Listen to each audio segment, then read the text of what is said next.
Hello, it's Maggie, the Cheshire Crafter here. In 10 days' time, I have to complete a quilt ready to gift to my friend for her 50th birthday. It's the Kaffee Fassett orange peel quilt.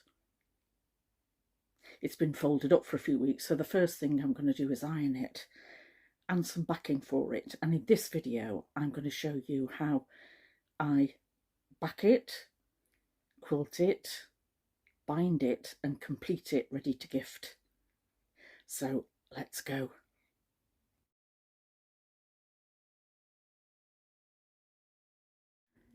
If you haven't already seen the videos that I uploaded showing how to make this quilt, you might want to go back and view them. So this quilt topper measures 56 by 65.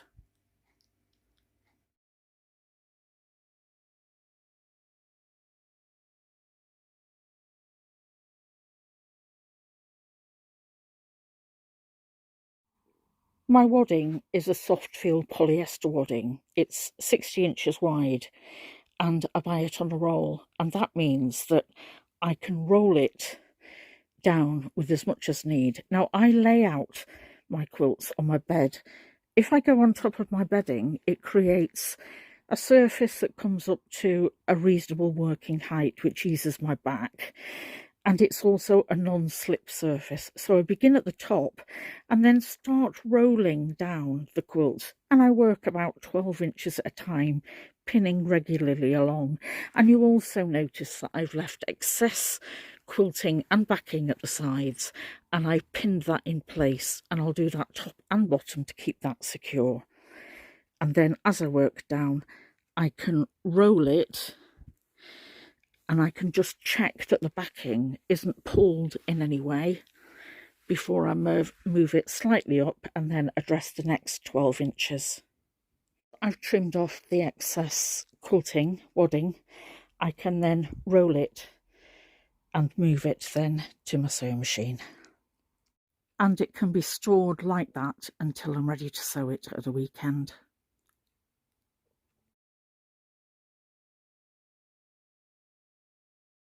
I'm in my kitchen and I'm sewing on my Singer heavy duty sewing machine.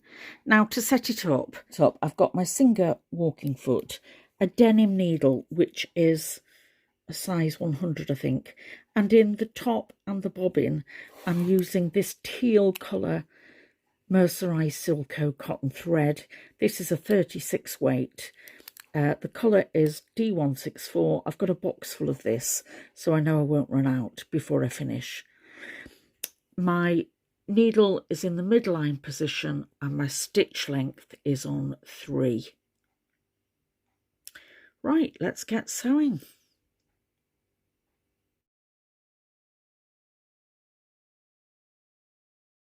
I'm using the extension table on my sewing machine. If you have something to take the weight of your quilt to the left, that will really help. On the right, the bulk is rolled up and fed under the throat of the machine. Now I'm starting from the midline of the quilt and working to the right. And what I'm wanting to do is not quilt the borders at this stage. I'm taking from the inner edge of the appliqued section, and I'm going to sew along. I'm not going to stitch in the ditch, but I'm going to sew alongside the stitch line here. So my stitch lines are going to be whatever that is apart, 4.5 inches. And I'm going to work from the midline to the right, and then the midline, turn it round, and then I'll be stitching this, but this will be on my right then. And I'm doing the horizontal lines first. I'll then do the same from the midline of the vertical line. And that's just because it's the way that I'd got this folded to bring it into the kitchen. So there's a lot of sewing for me to do. The important thing is, as I'm stitching, this needs to be flat, and I need 2 hands to do that. I might not be able to document the stitching of this with my camera above me, so I'll show you what it looks like part way through. Any loose ends will be taken through to the back and buried in the quilting. Right, let's go.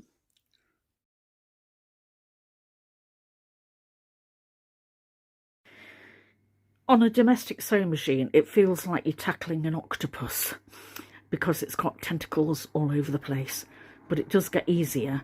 It's the middle section and the beginning section that's harder. As you work towards the edge, it does get easier.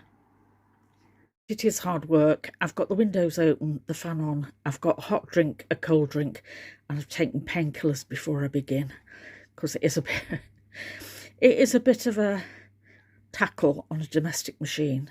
I'm not making out it's easy, but it is possible.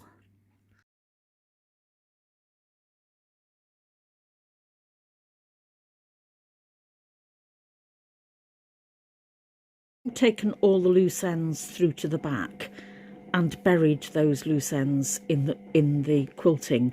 I'm now at the stage where I'm going to do a line of stitching on the inside and the outside edge of the first inner border, and then on the inner edge of the outer border, all the way round.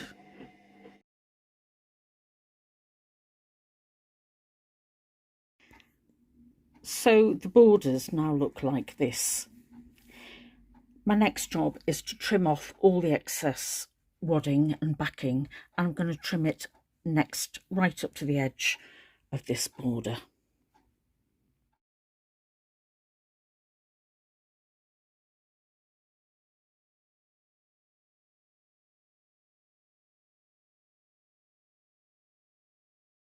I've cut the border to 3 inches, and for my final trim I'm using this deep purple 1 inch bias binding, and I'm going to start stitching it part way down the left side, just slightly away from the edge, about 1/4 of an inch away from the edge, and just making sure I catch in all 3 layers.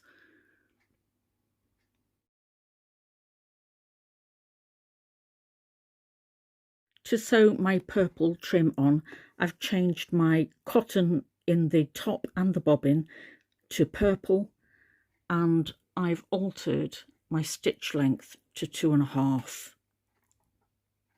That's the last bit of machine sewing. The rest of it now can be completed by hand in a comfy chair. Right now, I've been battling with this quilt and I need a nice soak in a Radox bath, so I'm going to treat myself.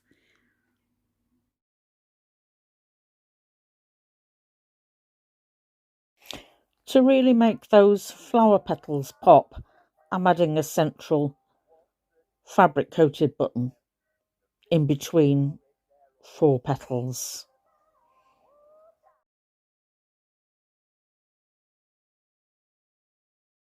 And so here's the final quilt. I started making it 3 months ago and I've completed it in time to gift to my friend for her 50th birthday, and I've made a card to go with it.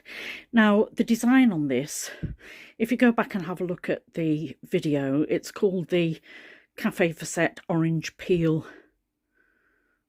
Quilt Throw, and I found that I'd got an embossing folder to make a card with an orange peel design on it, so I'll talk you through how I made that as well.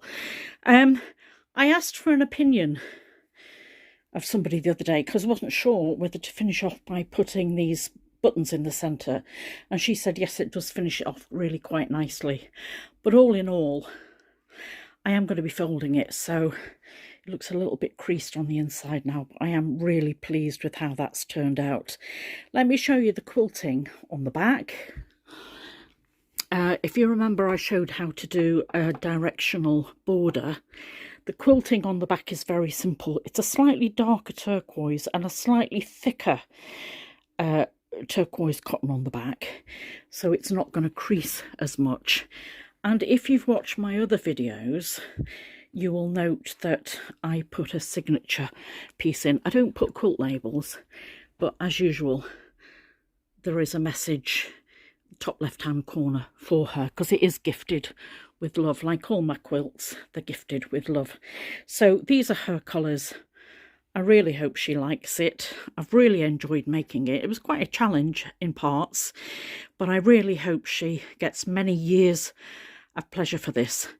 And I hope that it becomes an heirloom for one of her family members.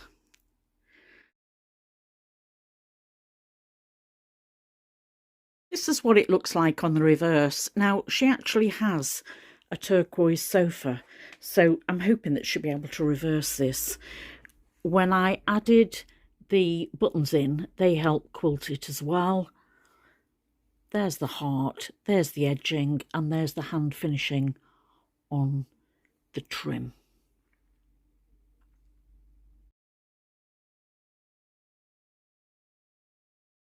The accompanying gift card shows all the dates and times that I made it, and also gives washing instructions. These quilts are cotton front and back with polyester wadding in between, and they're fully washable at 40 degrees. To make the accompany card, I've taken a 6x6 card from Craft Unlimited, and this is white linen and envelope cardstock, and you can see the linen effect on the actual card here. And then on Yupo paper, I've coloured with Tim Holtz alcohol inks, and I've added the cool colours that are reflected of the colours in the quilt itself. I've added in a little bit of mixative rose gold, and then I've just sealed one edge with some of the jute ribbon that I buy in the works. This is wonderful stuff if you can ever get hold of it.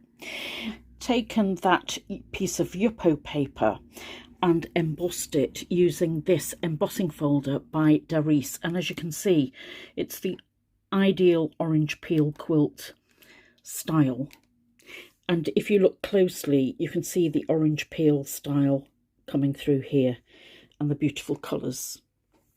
And then I've completed it by adding some gold die cut sentiment and an obvious number. She won't like me putting that on a card, but it's fact.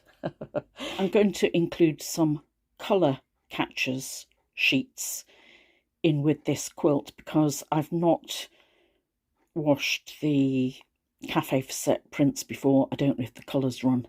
The last thing I want to do is put it through the washing machine and the colours run. So I've gifted that too. So this is what the gift looks like now.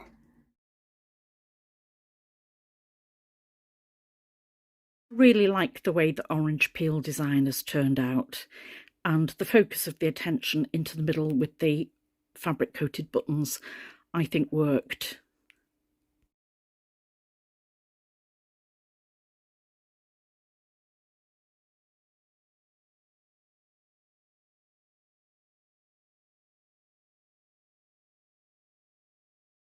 So thanks for joining me for this video. I've got more quilts to finish off. Come back and join me again soon, won't you? This is Maggie, the Cheshire Crafter, signing off for now. Bye then. Thanks for watching.